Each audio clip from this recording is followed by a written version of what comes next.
Pessoas realmente ricas, tipo podres de ricas, não estão preocupadas em te impressionar. Interessante. Elas não se preocupam com sua opinião delas. Nossa convidada é conhecida no TikTok como Your Rich BFF. Falamos hoje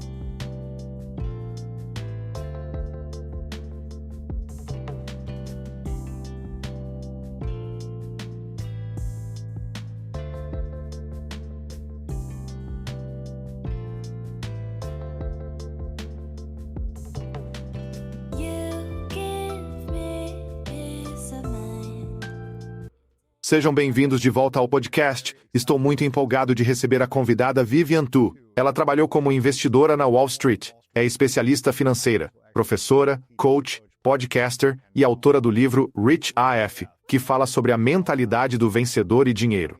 Vivian, obrigado pela presença. Muito obrigada. Estou tão empolgado com a nossa conversa porque o dinheiro afeta muito as pessoas. Mesmo aqueles que têm dinheiro, parece que têm medo dele e não sabem como gerenciá-lo. Tenho curiosidade de saber se, para pessoas que não têm dinheiro ou que sentem que é algo fora de alcance, é possível qualquer pessoa ficar rica? Ou é algo destinado apenas para um determinado tipo de mentalidade ou um certo grupo demográfico de pessoas? Eu acho que qualquer pessoa que quer ganhar dinheiro, que quer ter riquezas, pode chegar lá. Mas certamente não é tão simples e fácil quanto todo mundo na internet faz parecer. Dizem: há vendas pela Amazon usando dropshipping, investimentos imobiliários super lucrativos, etc. Como se fosse super simples. Não é bem assim. E acho que algo importante que não discutimos é o impacto da proximidade e do seu círculo. Atualmente tenho muitos amigos ricos. E essas pessoas me proporcionam oportunidades ricas. Fui para o US Open, com tudo pago por um banco porque meu noivo tem um amigo que trabalha em um banco de investimento. Ele tinha 4 ingressos e nos convidou para ir com ele e sua esposa. Esses ingressos são muito caros. Custam milhares de dólares.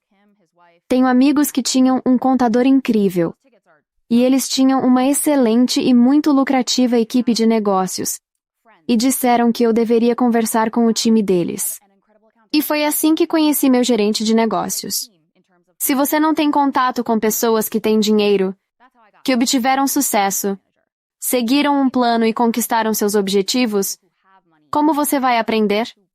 Mesmo que você seja um jovem que veio de uma família de baixa renda e quer tomar decisões inteligentes sobre dinheiro. Estuda muito, tira boas notas, vive a coisa do sonho americano, começa a estudar na Harvard. Mesmo que você estude lá, os filhos dos ricos ainda não vão querer ser seus amigos. Por que não? Porque você não pode dividir a conta na balada numa sexta-noite. Uau! Você não pode pagar a mensalidade dos clubes sociais de Harvard. Você não tem dinheiro para sair e ir aos mesmos lugares que eles. Então acho que o processo de tornar-se rico e ter dinheiro está disponível para todos. Mas a trajetória e o cronograma para que isso aconteça são muito diferentes. Interessante. A largada é diferente. Então, pelo que entendi, só proximidade não basta, pois poderia ter as notas ou habilidades e a proximidade, mas sem o dinheiro ainda não vai conseguir. É o que está dizendo? Acredito que a proximidade facilita. Sim. Se você nasceu em uma família rica e seus pais são extremamente rigorosos, eles podem até dizer: não deixaremos um centavo para você. Mesmo assim, você ainda cresceu cercado por pessoas ricas. Ainda tem acesso, contatos e informações. Você ainda tem aquelas habilidades interpessoais, enquanto alguém cujos pais podem dizer: deixarei todo o meu dinheiro para você, mas cresceu na classe média baixa, não teve a proximidade que você teve na infância e juventude. É como um idioma, a oportunidade de testemunhar o modo como as pessoas falam, vivenciar como as coisas são feitas por anos, como as negociações funcionam, mesmo se não houver envolvimento direto seu nisso. Em Wall Street, Nós os chamamos de cara da execução, ou pessoas do garfo e faca. Os caras da execução são técnicos. São aqueles que realmente são bons no que fazem. E existem as pessoas do garfo e faca. E o motivo para serem chamados assim é porque eles sabem de certas coisas. Eles possuem toda aquela elegância que, se você não crescer envolvido nisso todos os dias, você não conhece. Eles sabem exatamente como cada talher deve ser utilizado em um jantar. Como pegar o guardanapo e dobrá-lo perfeitamente em seu colo.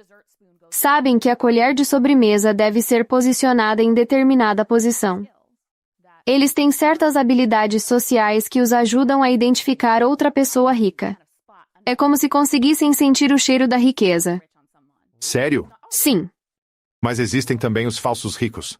muitos. Você consegue diferenciar um verdadeiro rico de um impostor? 100%. Qual a diferença entre pessoas realmente ricas e as que fingem ser ricas? Pessoas realmente ricas, tipo podres de ricas, não estão preocupadas em te impressionar.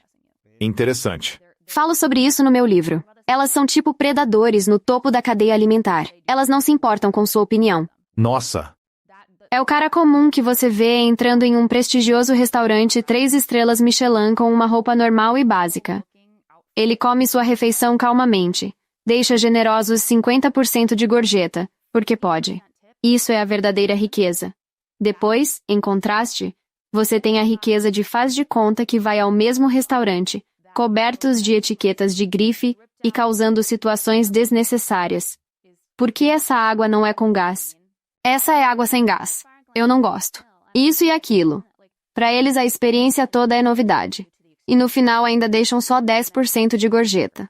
nossa, isso é interessante. Então, quais são as outras habilidades interpessoais que você consegue distinguir entre alguém que é realmente rico e alguém que está fingindo ou tentando ser rico, ou talvez tenha algum dinheiro, mas está tentando mostrar demais?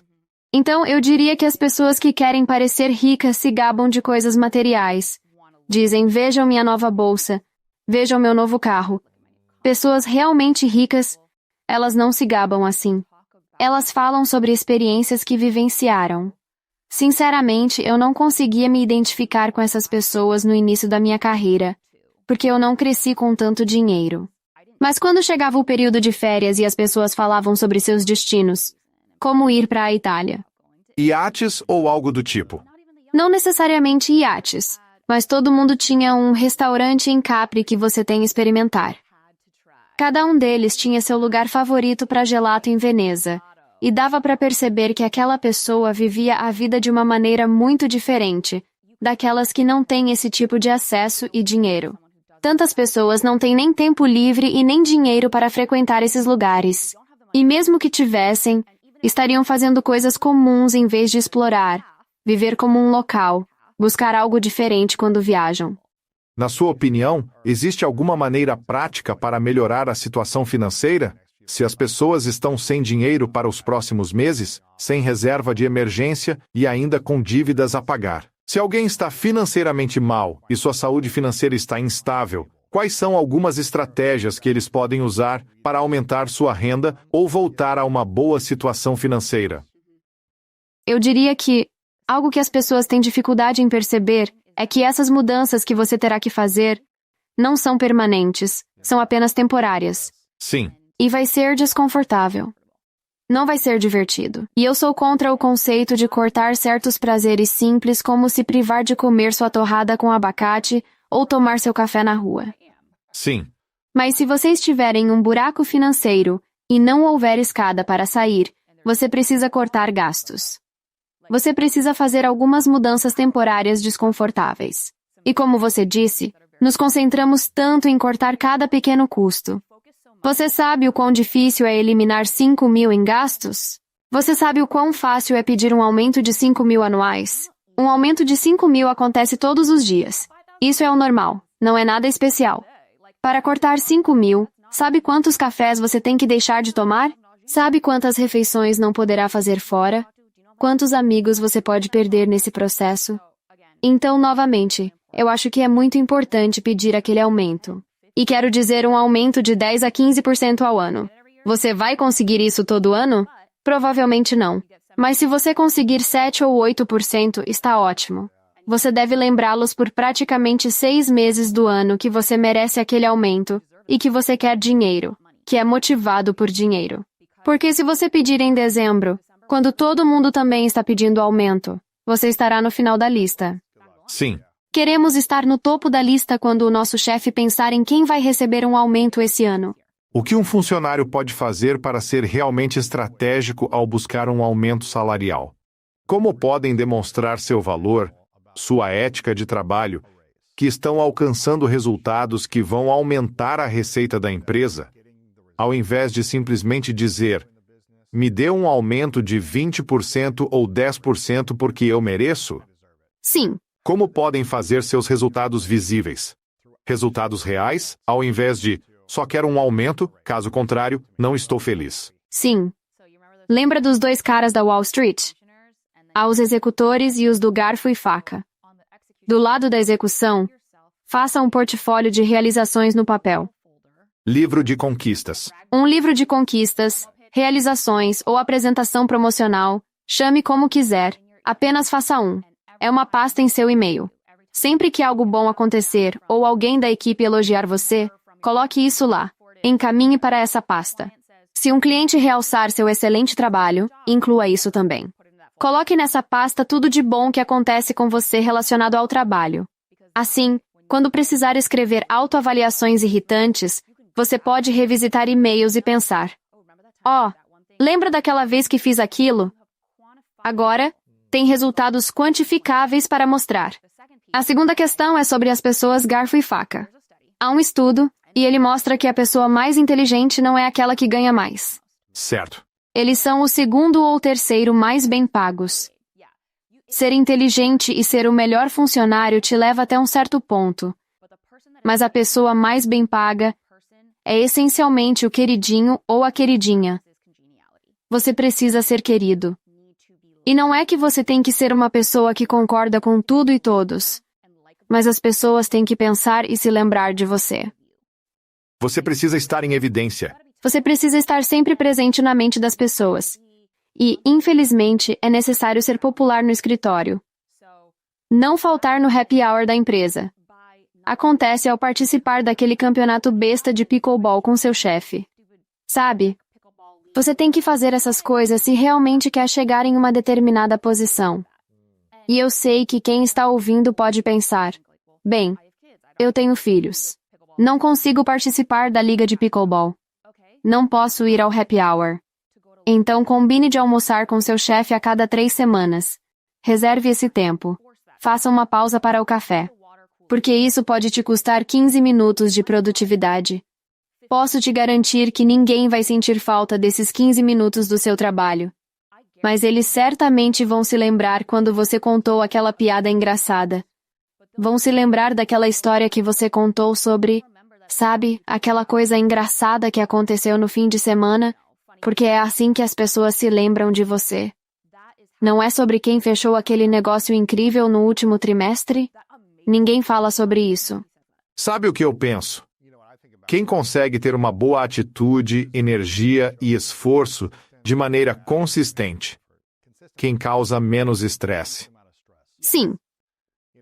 Não quero pensar constantemente nos desafios e no estresse trazido à equipe ou a mim, mas na sua consistência, mesmo que haja dias difíceis ou problemas, contanto que tenha uma boa atitude e energia, que trabalha duro e de forma consistente. Isso é ótimo. Será recompensado. É como fazer um teste rápido ou sob pressão.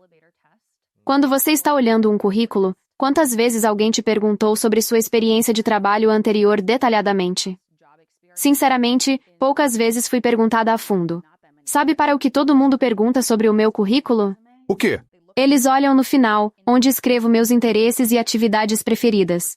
Eles dizem: que estranho, vi aqui que você foi líder de torcida na faculdade. E pergunto: por que eu não pareço tão divertida e animada, embora eu esteja vestindo preto e parecendo deprimida? Ou olham no final do meu currículo e comentam: interesse em filmes de máfia, qual o seu favorito? E eu respondo: os bons companheiros, claro. Então entramos num debate de 20 minutos, e eu perco 20 minutos da nossa entrevista. E agora você só tem 10 minutos para me fazer perguntas técnicas. E se eu me sair bem naqueles 10 minutos de perguntas, em vez de 30, eu pareço um gênio. Porque toda pergunta que você me fez, eu respondi corretamente. E ainda melhor, estabelecemos o fato de você e eu termos algo em comum. Porque agora você sabe que Os Bons Companheiros é meu filme favorito. Eu sei que O Poderoso Chefão é o seu. Agora somos amigos. Muito mais agradável. Sim. E parece que as pessoas contratam ou dão aumentos ou oportunidades para pessoas de quem gostam mais. É isso que estou entendendo? Você se lembra de onde é esse estudo sobre simpatia? Não lembro exatamente. Teremos que pesquisar. Será como a primeira pesquisa no Google, ou seja, a pessoa mais inteligente não é a que mais ganha. Certo. Isso foi demonstrado repetidamente. Não é sobre ser o mais inteligente ou técnico, mas ter os dois, habilidades e inteligência. Ser aluno nota B e ter personalidade A+, levará você mais longe do que ser um aluno A com personalidade B. Interessante. É mais sobre personalidade do que habilidades técnicas. Mas você tem que ser competente. Com certeza. Você pode ter uma personalidade excelente e ser ruim no trabalho. Ninguém quer alguém assim por perto. Não sei como cheguei aqui, mal terminei a escola. Mas é interessante, estávamos falando sobre isso. Estive em um evento no último fim de semana, e uma das palestrantes, Vanessa Van Edwards, que estuda o comportamento humano e habilidades interpessoais, disse que para ser interessante, não é sobre quanto conhecimento você tem ou suas histórias engraçadas. É sobre o quanto se interessa pelos outros, sua capacidade de ouvir, engajar e fazer perguntas. E quando as pessoas sentem que você se importa com elas e tem interesse nelas, elas vão ter mais interesse em você. Então, é como virar o jogo, onde você não precisa ser tão inteligente, mas precisa estar presente, ser envolvente, ter a coragem de fazer essas perguntas e olhar alguém nos olhos e ter uma boa energia. E eu acho que isso também faz parte. Isso vai te levar longe na carreira. É isso que estou te ouvindo dizer. Se você quiser aumentar sua renda, existem algumas coisas práticas para fazer. E se você tem uma situação financeira debilitada, não sabe como está gastando seu dinheiro, não tem certeza de quanto está endividado, compra 3 cafés por dia na cafeteria e não tem uma reserva de emergência, não tenho investimentos e estou endividado. Como eles podem voltar a uma posição financeira saudável? Quais são os passos práticos que eles podem fazer? Sim, este é o meu método STRIP do Your Rich BFF. Tirar tudo. É preciso cortar gastos. Despir-se. Então, S significa economias. Criar aquele fundo de emergência é essencial. Se algo ruim acontecer, precisará dele. Sim. Se não tiver, afundará mais em dívidas. Comece pela reserva emergencial. Correto. 6 ou 3 meses. Se é solteiro e mora de aluguel, 3 a 6 meses é suficiente. Se tem família e financiamento imobiliário um pouco mais alto, provavelmente desejará algo próximo de 9 a 12 meses. Certo, entendi. T representa a dívida total. E digo isso porque as pessoas pensam na dívida como algo maligno. Nem todas as dívidas são criadas iguais, e dívidas com taxas de juros mais altas, como do cartão de crédito com taxas de juros de 22 a 25%, são bem mais arriscadas do que algo como a dívida de empréstimos estudantis, que podem ter uma taxa de juros de 3% em média. As duas não se acumulam na mesma proporção. É apenas matemática. Então, o que você faz é classificar sua dívida da mais alta para a mais baixa taxa de juros e pagar o mínimo do saldo. Pagar todas, começando pela mais alta. Pagando o mínimo da fatura. Entendi. Se tiver dinheiro sobrando, deve ser destinado à dívida com taxa de juros. Maior primeiro. Sim. E usar essa estratégia mesmo se a taxa alta for o maior ou menor montante da dívida. Não importa. Algumas pessoas preferem o método bola de neve, que é você classificar da menor para a maior dívida. Funciona como um ótimo reforço positivo, porque você está começando e consegue quitar contas mais rapidamente, mas acaba pagando mais juros. Certo. Sou ariana e muito impaciente. Então, você pode considerar que está pagando tudo mais rápido, porém pode acabar pagando mais juros depois. Correto. E estamos falando de alguém que não pode arcar com esses juros, então é ideal pagar logo. Entendi. Ok. Dívida total. Depois vem a aposentadoria, e... meu público é basicamente composto por jovens, Então a maioria deles não pensa em suas aposentadorias. Nem pensam nisso. Ah, vai ser em 30 ou 40 anos. É a geração Millennial, ou geração Z. E esse momento vai chegar antes que você perceba. A Credit Karma fez uma pesquisa. E mais de um quarto das pessoas com mais de 59 anos não tem nenhum centavo guardado para a aposentadoria e para o futuro. Sério? Nem $1 guardado. 25%? Não acredito. Mais precisamente 27%. Nossa! Nem $1. Por quê? Por que as pessoas esperam tanto tempo e acabam sem nenhum plano de aposentadoria? Por um lado, é em parte educação. Pensam que serão jovens para sempre. Em segundo, eu diria que muitas dessas pessoas provavelmente estão em empregos com salários mais baixos. Eles não recebem planos de aposentadoria oferecidos pelo empregador.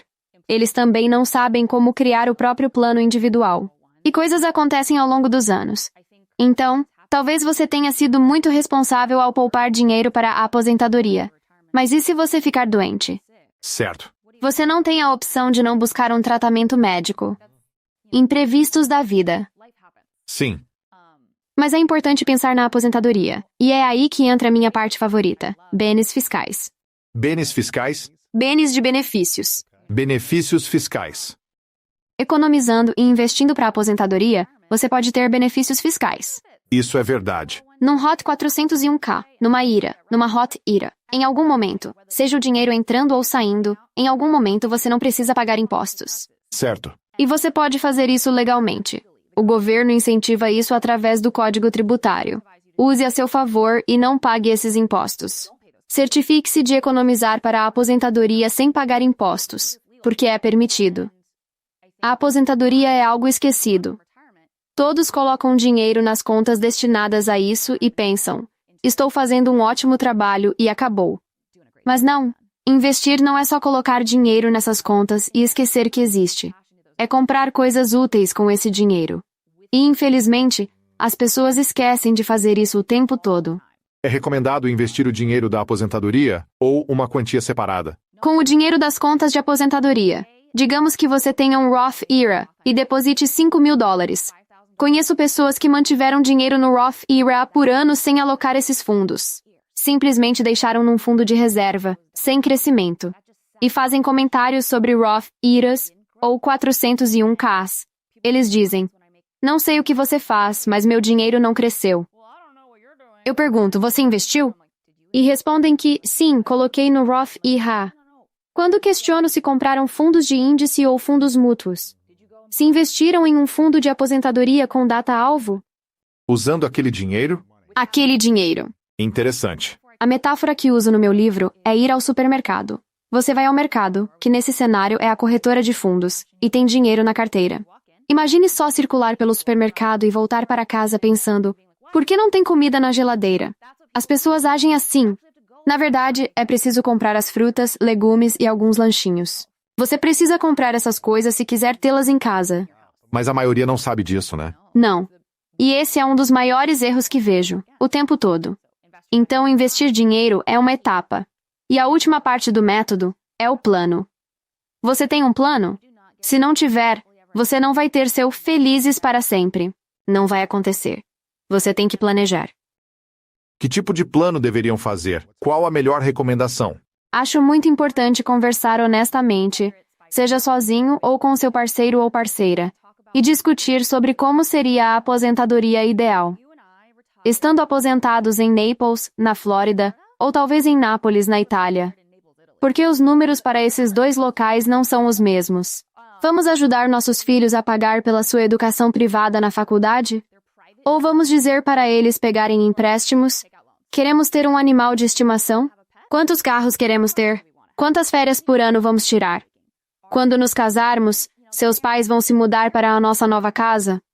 Precisamos construir uma pequena suíte específica para eles? Tudo isso custa dinheiro. E se você não sabe como quer que isso seja, então como você vai chegar a um determinado número? Interessante. Adorei ouvir sobre criar um plano de futuro, sobre ter clareza na sua saúde financeira e meios de aumentar a renda. Mas queria te perguntar sobre intimidade, relacionamentos, dinheiro e poder. Claro, Você está em um relacionamento há 6 anos e ficou noiva há 1 ano, mas certamente viu diversas dinâmicas de poder e relacionamentos em Nova York, Wall Street e entre pessoas com muito dinheiro. Sim, Quando você estava saindo com alguém, tenho certeza que ouviu histórias malucas das pessoas que já tinham se casado e se divorciado. E acredito que a taxa de divórcio em Wall Street é maior que no geral, nos subúrbios. não sei se diria isso. Sério? Sim, Talvez fiquem juntos, mas com esposas separadas. não sei. Quem sabe, 3 famílias com bilhões. Já ia falar, com os dólares. Sim, exatamente. Mas quanto o dinheiro afeta a intimidade e os relacionamentos quando uma pessoa tem mais do que a outra? Quando ambos têm muito, quando ambos têm pouco. O que você testemunhou pessoalmente, mas também o que você descobriu através de sua pesquisa. Quem diz que o dinheiro não influencia os nossos relacionamentos está mentindo. Todo ano sai algum estudo. Os resultados são sempre dinheiro e sexo. Eles alternam entre quem é o número 1 e quem é o número 2. Mas essas são sempre as 2 principais razões. E imagine, já que a intimidade física é tão importante e o dinheiro é essencial, por que não cuidamos tanto das finanças quanto cuidamos da nossa intimidade? Os fatores que fazem um relacionamento dar certo e tal, né? E acho que talvez isso seja apenas um fenômeno que eu tenha presenciado. E vou falar isso do ponto de vista de um relacionamento heteronormativo, mas nós temos muitos amigos homens que ganham muito dinheiro, ok? São 2 tipos de homens. O primeiro quer verdadeiramente uma parceira, alguém que caminha lado a lado. E conheço alguns deles e suas esposas e namoradas são as pessoas mais incríveis e inspiradoras.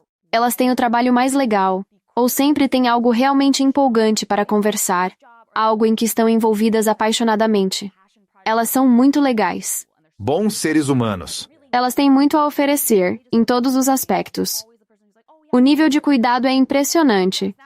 Elas me trazem lanchinhos tipo...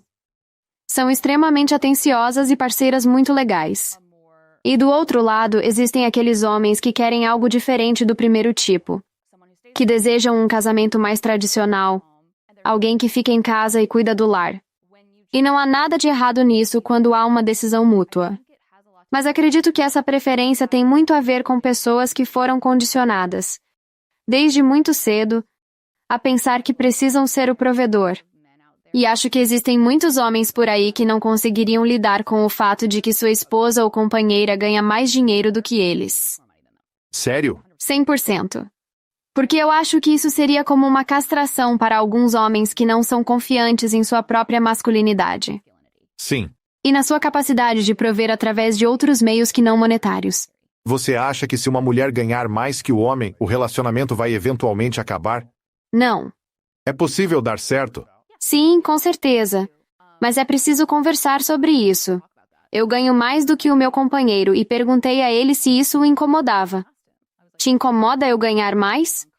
Porque nos primeiros 5 anos do nosso relacionamento, ele ganhava bem mais dinheiro do que eu. Sério? É. Ele sempre ganhou mais dinheiro do que eu, até eu lançar o Your Rich BFF. E ele respondeu de um jeito muito atencioso. Ele disse, não, porque eu não ia querer que você ganhasse mais dinheiro, para que possamos fazer as coisas que queremos mais rápido e eu possa me aposentar mais cedo? E ele continuou, mas além disso, você não pode fazer seu parceiro se sentir mal. Essa é a parte mais errada disso. Acho que não importa se o homem ganha mais ou se a mulher ganha mais. Onde você verá problemas é onde o parceiro que ganha mais se apoia nesse dinheiro para substituir o investimento emocional na relação. Um exemplo é enviar dinheiro para o seu parceiro porque você não tem tempo para um jantar a 2. É uma tentativa de comprar afeto. Algo que poderia ser resolvido com um simples pedido de desculpas e flores. Isso é cuidado. Fazendo isso, você ainda está gastando dinheiro, dando um presente, mas não de forma tão transacional e nojenta. E também do lado das mulheres, fazendo seu parceiro se sentir mal. Tipo, eu ganhei esse dinheiro porque você está gastando ele. Acho que o dinheiro não deve ser usado como um instrumento de poder sobre ninguém. Não importa quem você seja em uma relação ou mesmo entre amigos, porque isso de qualquer maneira vai impactar negativamente seus relacionamentos. Se eu estiver errado, me corrija. Mas ouvi dizer que mulheres bem-sucedidas, em posição de poder em suas carreiras, que comandam seus próprios negócios, não fazem tanto sucesso com os homens. Mulheres